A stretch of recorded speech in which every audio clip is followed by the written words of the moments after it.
Katika upepo wa soka la Tanzania ambako kila dakika huzaliwa maneno yenye nguvu, msimu hubeba hisia na kila klabu huwa na sauti yake, sauti ya kuwasilisha ama kutetea, kueleza na kupigania hadhi yake mbele ya vyombo vya habari na mashabiki. Jina la Ally Kamwe linang'aa kama taa ya mwangaza wa maneno.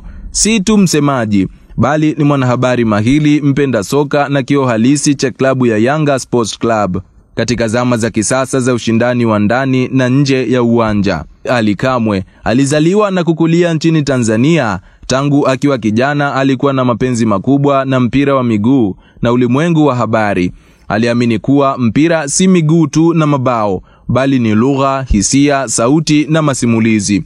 Ndipo akaamua kuingia kwenye tasnia ya uandishi wa habari, si tu kwa sababu ya kutafuta kazi, bali kwa sababu alihisi ndani yake kuna sauti ambayo haipaswi kunyamaza. Safari yake ya uandishi wa habari ilianza kwa nguvu. Alikuwepo kwenye magazeti, redio na baadaye kwenye televisheni, akijipambanua kwa lugha fasaha, uchambuzi makini na uwezo wa kueleza mechi kwa namna ya kipekee. Hakuwa tu ripota au mtangazaji wa kawaida, alikuja na upekee na kiu ya ndani, na aliweza kushinda mioyo ya wasikilizaji na watazamaji wengi kwa maneno yake yenye mvuto, msisimko na uchambuzi wa kina. Kazi yake katika vyombo vya habari ilimfanya kuwa karibu na vilabu vikubwa, hususan ni Yanga, klabu yenye historia ndefu na mashabiki wa dhati nchini. Upendo wake na Yanga haukuwa wa kuficha.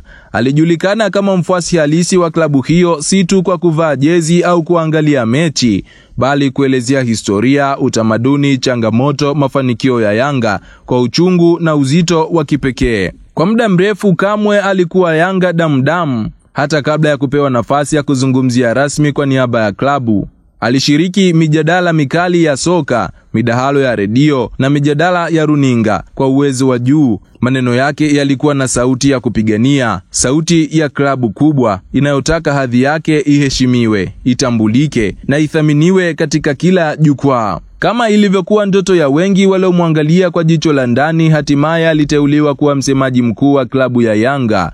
Hii haikuwa tu nafasi yake ya kazi, ilikuwa nafasi ya moyo, ya roho na mapenzi halisi. Aliingia ofisini si tu kama mgeni, bali kama alizaliwa kwa ajili ya nafasi hiyo. Tangu aingie katika nafasi hiyo, Kamwe alibadilisha kabisa mwelekeo wa mawasiliano ya Yanga. Alileta lugha mpya, lugha ya uthubutu, lugha ya uhakika na ushawishi. Akaongeza kasi ya utoaji taarifa, akaimarisha mawasiliano moja kwa moja na mashabiki kupitia mitandao ya kijamii, na kuifanya Yanga kuwa klabu ya kisasa isiyoishi kwa majibu mepesi. Alionekana kwenye runinga, akisikika kwenye redio, na alisambaa mitandaoni kama mdomo wa klabu, kama ngao ya wananchi na kama sauti ya mabadiliko.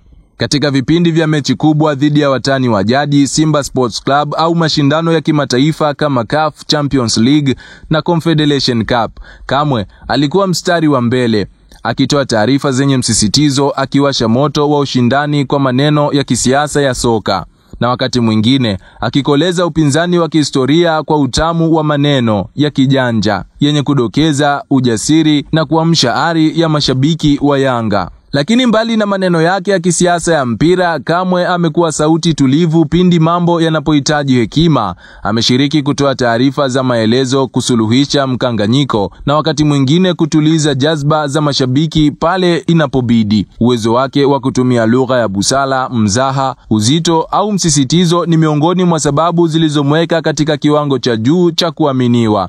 Nje ya kazi, Ally Kamwe ni mtu mwenye heshima, anayependa sana vijana, anayehamasisha watu wasikate tamaa.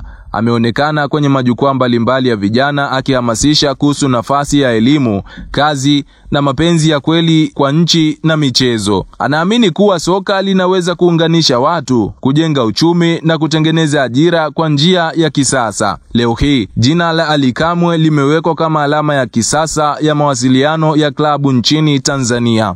Katika zama ambapo klabu zinahitaji kuzungumza, kuwasiliana na kushindana, si tu uwanjani bali pia kwenye midomo ya wanahabari, Kamwe amejengeka kama chombo rasmi cha ushindi wa Yanga nje ya uwanja. Ni msemaji, lakini zaidi ya hapo ni mkakati, ni kioo na ni roho inayowakilisha hisia za mashabiki wa Yanga kwa sauti moja. Katika soka la Tanzania, sauti ya Ally Kamwe haijisikii tu, inakumbukwa, Inasubiriwa kabla ya mechi, inazungumziwa baada ya mechi, na wakati mwingine inachochea mpaka mipaka ya ushindani. Ni mfano halisi wa jinsi msemaji anavyoweza kuwa zaidi ya kazi kuwa taswira ya klabu yenyewe. Ally Kamwe si tu msemaji wa Yanga, bali ni simulizi ya jinsi mapenzi ya kweli ya klabu yanavyoweza kuwa daraja la kuunganisha ndoto na wajibu. Sauti yake ni sehemu ya historia ya Yanga, na mchango wake umeacha alama isiyofutika katika kabati la kumbukumbu za soka la Tanzania. Makala haya yameandaliwa na Yusuf Mpuma na yamesomwa kwako na mimi Abubakar Maalul. Endelea kufuatilia Anuari TV.